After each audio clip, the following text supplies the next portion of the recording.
कोणी वसवली? मुंबई कोणी वसवली? प्रश्न माहिती आहे, उत्तर माहिती आहे? किंवा बरेच जण म्हणतात मुंबई ही इंग्रजांनी वसवली, त्यामुळे आपण सगळेजण आज गुण्या गोविंदाने भारतामध्ये सगळं काही दिसतंय ते इंग्रजांमुळे दिसतंय. बरोबर आहे? बऱ्याच जणांना हे वाटतं. तुम्हाला एक छोटीशी गोष्ट सांगून नंतर मी पुढे जातो. तुम्हाला माहिती आहे समुद्र किनारपट्टीवरती सर्वात महत्त्वाचं एक बंदर आहे. त्या बंदरावरती मच्छीमारी होते. व्यवस्थित समजून घ्या. मच्छीमारी होते. त्या मच्छीमारीच्या इथे एक बेड बांधलंय, जे धरण बांधलंय, तिथे बोटी लावल्या जातात. त्या ठिकाणी आजही मच्छी विक्री होते. त्याला भाऊचा धक्का म्हटलं जातं. काय म्हटलं जातं? तो भाऊचा धक्का कोणी बांधला माहितीये का?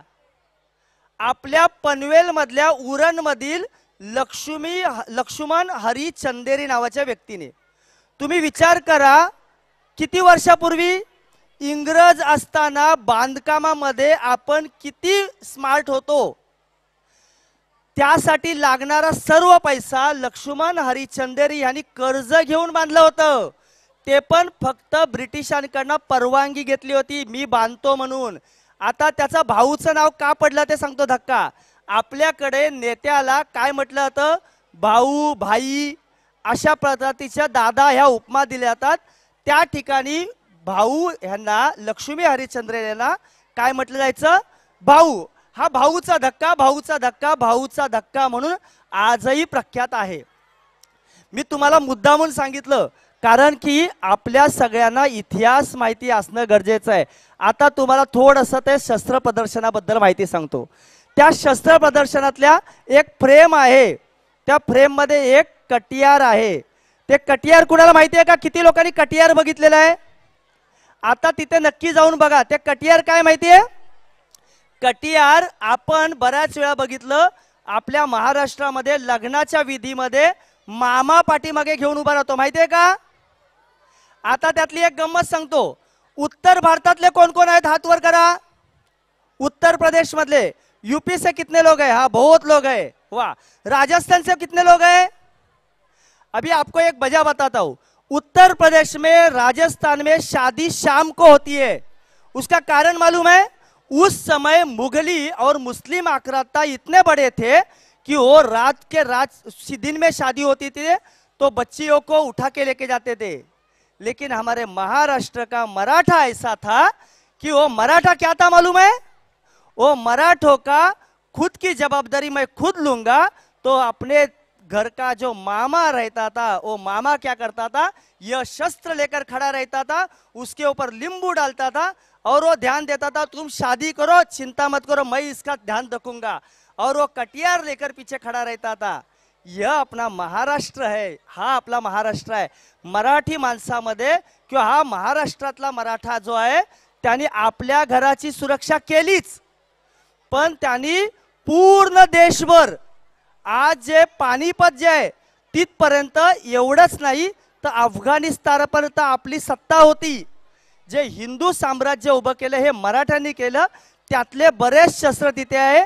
तिथे धोप नावाची एक तलवार आहे. वेगवेगळ्या तलवारी आहे. नागमोडी तलवार तुम्हाला त्या फ्रेम मध्ये दिसेल. दुसरी एक तलवार आहे त्याच्यामध्ये भेगा दिसतील. त्या तलवारी जर तुम्ही बघितलात, निरखून बघा. हे बघण्याची आवश्यकता आहे. आपण निरीक्षण करणं पाहिजे. आता मामा हे मी मुद्दामून तुम्हाला आवर्जून सांगितलं. तुमच्या दिवेकरांसाठी एक अजून चांगली आहे. काय आहे तर बऱ्याच ठिकाणी मी भाई बघतो, दादा बोलतो, सगळे बघितलं, पण आपल्या इथलं नेतृत्व कोण आहे? मामा आहे की नाही? तुमच्या इथेही मामा अशा पद्धतीने उभे आहेत की काय करतायत की मी जबाबदारी घेतो ह्या दिव्यातल्या स्थानिकांची.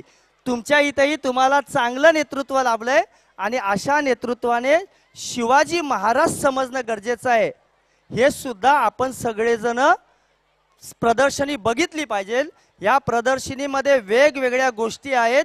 शस्त्र तर आहेत, त्याच्या व्यतिरिक्त नाणी आहेत. तुम्हाला माहिती आहे इतिहास कसा समजला जातो? बरेच जण म्हणतात की आम्हाला अर्थव्यवस्था कोणी शिकवली? तर ब्रिटिशांनी शिकवली. तुम्हाला माहिती आहे आज आपण बाय प्रूफ दाखवू शकतो. त्या ठिकाणी आपल्या इथं उपलब्ध आहे. जवळपास 2000 वर्ष जुनं नाणं आहे. नाणं म्हणजे काय?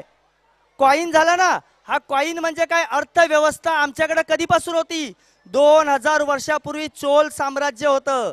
1000 वर्षापूर्वी कुशाण साम्राज्य होतं. कुशाण साम्राज्य तुर्किस्तान पर्यंत होतं, अफगाणिस्तान पर्यंत होतं. त्यावेळेस त्या ठिकाणी आपण राज्य करत होतो. एवढं मोठं आपलं हिंदू साम्राज्य होतं. त्याचा पुरावा इथे आहे. मौर्य साम्राज्य, जो महाराष्ट्रामध्ये मोरे नावाने ओळखला जात असेल, तर महाराष्ट्राच्या बाहेर मौर्य साम्राज्य होतं. अशा प्रकारे आपल्याला संपूर्ण 2000 वर्षापासूनचा इतिहास तुम्हाला बघायला भेटेल. एवढंच नाही, देश स्वतंत्र झाल्याच्या नंतरचे 250 स्मरणीय नाणी तुम्हाला तिथे बघायला भेटतील. हे सगळं आपल्यासाठी उपलब्ध करणाऱ्या यज्ञेशजी आणि आपले मामा या सगळ्यांचं आपण कौतुक केलं पाहिजे. इवन हे सगळं प्रदर्शन आपण सगळ्यांनी बघितलं पाहिजे, त्याचा आनंद घेतला पाहिजे. सकाळी 11 ते साधारणतः 9 वाजेपर्यंत असतो. संध्याकाळच्या वेळेस गडबड असते, गर्दी असते, पण दिवसभरात आपण ते प्रदर्शन बघावं आणि व्यवस्थित समजावून घ्यावं.